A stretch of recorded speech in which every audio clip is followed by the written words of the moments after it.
उसका great impact, Bible कहती धर्मी का वंश पृथ्वी पर पराक्रमी होगा, धर्मी का वंश आशीष पाएगा, धर्मी का वंश टुकड़ों को नहीं मांगेगा। ये सब चीजें बाइबल में लिखी हैं। और जब हनोक परमेश्वर के साथ चला, बाइबल कहती वो इतना साथ चला कि परमेश्वर को उसको धरती पर से उठाना पड़ा, उसे लोप करना पड़ा। वो इतना अनॉइंटेड था, वो इतना अभिषिक्त था। और मतुशले 187 का हुआ जब उसने लेमेक को जन्म दिया। Okay, no problem. अब आपने ध्यान से सुनना, हनोक प्रभु के साथ चलता रहा। कैसे साथ चल सकते हैं आप प्रभु के अगर हम शरीर में हो तो? प्रार्थना में ब्रेक यानी परमेश्वर में ब्रेक, प्रार्थना में रुकावट यानी परमेश्वर में रुकावट। लिखा वो लोप हो गया और परमेश्वर ने उसे उठा लिया। मैं आपको एक पिक्चर दिखाना चाहता हूं मेरे स्पिरिचुअल फादर की, जो परमेश्वर में सो चुके हैं और अब वो परमेश्वर के साथ हैं। और हमें ये उदास होने का टाइम नहीं, ये एक वो टाइम है, मुझे मेरा प्राउड करने का टाइम है कि क्योंकि मेरे स्पिरिचुअल फादर ने थोड़े दिन पहले मुझे फ़ोन किया, शायद 2-3 दिन पहले ही, और वो मुझसे बात कर रहे थे इंडिया की कि don't worry, I am praying for India. और मुझे मालूम नहीं था कि मैं उनसे अपनी लाइफ में आखिरी बार बात कर रहा हूँ। तो कोई बीमारी नहीं, कोई प्रॉब्लम नहीं, लेकिन परमेश्वर ने उन्हें उठा लिया विदाउट एनी जुकाम तक, नथिंग प्रॉब्लम, कोई प्रॉब्लम नहीं।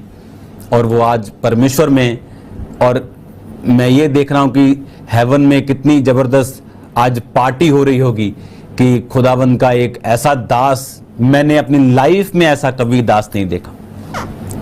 मैंने ऐसे लोग देखे हैं, प्रॉफिट्स देखे हैं, जो फेसबुक से देखकर प्रोफेसी करते हैं, गूगल मैप से देख के प्रोफेसी करते हैं, आपका डाटा देख के प्रोफेसी करते हैं, आपकी अपॉइंटमेंट जब आप लेते हैं उससे डाटा देख के प्रोफेसी करते हैं। अपनी आंखों से देखा है, लोगों को पकड़ा है, उनको रंगे हाथ पकड़ा है, शर्मिंदा किया अपने मुंह से। और एक ऐसा प्रॉफिट भी देखा है जिसके पास सारा आपका डाटा हो और वो ऐसी प्रोफेसी करे जो आपके डाटा में नहीं लिखी, जो आपके फादर नहीं जानते, आपकी मदर नहीं जानती। ये उस तरह का परमेश्वर का दास था। और देखो हनोक, बाइबल कहती परमेश्वर ने उसे उठाया, लोप हो गया वो। सिर्फ कितनी उम्र में? 365, जबकि उस टाइम हजार साल, 969 साल, 900 साल लोग जी रहे थे। याद रखो, हमें हमेशा इस बात का ध्यान रखना है कि अगर आज परमेश्वर आपको लेने आ जाए, क्या आप स्वर्ग जाएंगे या आप नरक जाएंगे? ये बिगेस्ट क्वेश्चन है। जैसे जैसे मेरी लाइफ बढ़ती जा रही, मुझे इस बात का एक्सपीरियंस होता जा रहा है कि इस लाइफ में यीशु मसीह के अलावा और कुछ भी मायने नहीं रखता। इस लाइफ में क्राइस्ट के अलावा और कुछ भी मायने नहीं रखता। इमेजिन करो, 5 मिनट पहले उन्होंने माइक पकड़ा हुआ था और वो प्रार्थना में गए, आंखें बंद की और परमेश्वर के पास। इमेजिन करो ऐसी क्रिश्चियन लाइफ, इमेजिन करो ऐसी स्पिरिचुअल लाइफ जो परमेश्वर अपने लोगों को देता है। बाइबल कहती परमेश्वर मूसा का प्राण नहीं ले पा रहा था। परमेश्वर ने कहा मूसा उस पहाड़ पे जा और मर जा, यानी अपना प्राण खुद छोड़। और बाइबल कहती मूसा पहाड़ पे गया और आंखें बंद की और परमेश्वर को अपना प्राण दिया। मैं ये आपसे क्वेश्चन करता हूं, अगर आज प्रभु हमें लेने के लिए आए, अगर आज मरण दिन हो, तो क्या स्वर्ग जा रहे हैं कि नरक जा रहे हैं? हमें ये बात ध्यान से समझनी, हमें ये बात ध्यान से देखनी कि बाइबल कहती जो तुम करना चाहते हो, शरीर तुम्हारे लिए एक रुकावट है। क्या हम परमेश्वर के साथ चल रहे हैं या हम लोगों को खुश करने का प्रयत्न कर रहे हैं? क्या हम परमेश्वर के साथ चल रहे हैं? क्या हम क्या क्या लोगों को खुश करने का प्रयास कर रहे हैं कि वो नाराज ना हो जाए, इसलिए हमें उनके रीति और चीजों को करना पड़ेगा?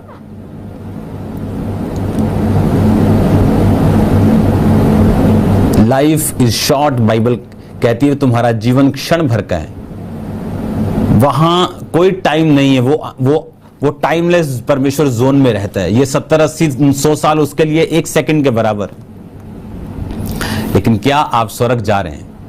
क्या आप शरीर के अनुसार हैं? क्या आप वो कर पा रहे हैं जो परमेश्वर ने आपको करने के लिए बोला? आपकी जनरेशंस उस चीज पे डिपेंड करेंगी। वो कहां जाएंगी, उनके साथ क्या होगा, इसी चीज पे निर्भर करेगा। आप क्या करेंगे, स्वर्ग में आपका क्या पोजीशन होगा, इसी चीज पे निर्भर करेगा कि धरती पर आपने परमेश्वर के वचन को किस तरह से रिस्पॉन्स किया। हालेलुया। कि आपने धरती पर परमेश्वर के वचन को किस तरह से रिस्पॉन्स किया, ये इसी चीज पे निर्भर करेगा। अपनी आंखों को बंद करो, मेरे साथ एक मन हो जाओ और बोलो, सर्वशक्तिमान परमेश्वर, तेरे जीवित नाम में हमें तौबा करने का मन दे। अपने हाथों को उठाओ। Thank you Jesus. अपने स्पिरिचुअल फादर के लिए प्रार्थना करता हूं, उनके परिवार के लिए। परमेश्वर की शांति का आत्मा जिस तरह से उनके साथ है, मैं विश्वास करता हूं वो अपने दुगने मेजर के साथ अब उनके साथ होगा। विश्वास करता हूं मदर के साथ होगा, उनके बच्चों के साथ होगा, उनकी टीम के साथ होगा। परमेश्वर का आत्मा उनकी जिंदगी में कार्य करे जो उनके साथ है। परमेश्वर का आत्मा उस कलीसिया के साथ हो। खुदावन अपने दास को, बाइबल कहती है उसके भक्तों की मृत्यु उसकी दृष्टि में अनमोल है। पिता मैं जानता हूं तूने अपने दास को अपने पास बुलाया, उसकी असाइनमेंट को पूरा होने के बाद पिता तेरा धन्यवाद करते। बाइबल कहती कि तू सब कामों को करने वाला परमेश्वर है। जीवित परमेश्वर, तेरे लोगों के लिए मैं प्रार्थना करता हूं, जितने बीमार हैं यीशु मसीह के नाम में चंगे हों खुदावन। जितने पाप में यीशु मसीह के नाम से इनके पाप क्षमा हो खुदावन। तेरा पवित्र आत्मा इनकी जिंदगी में अजीब और अचंभी रीति के साथ कार्य करे।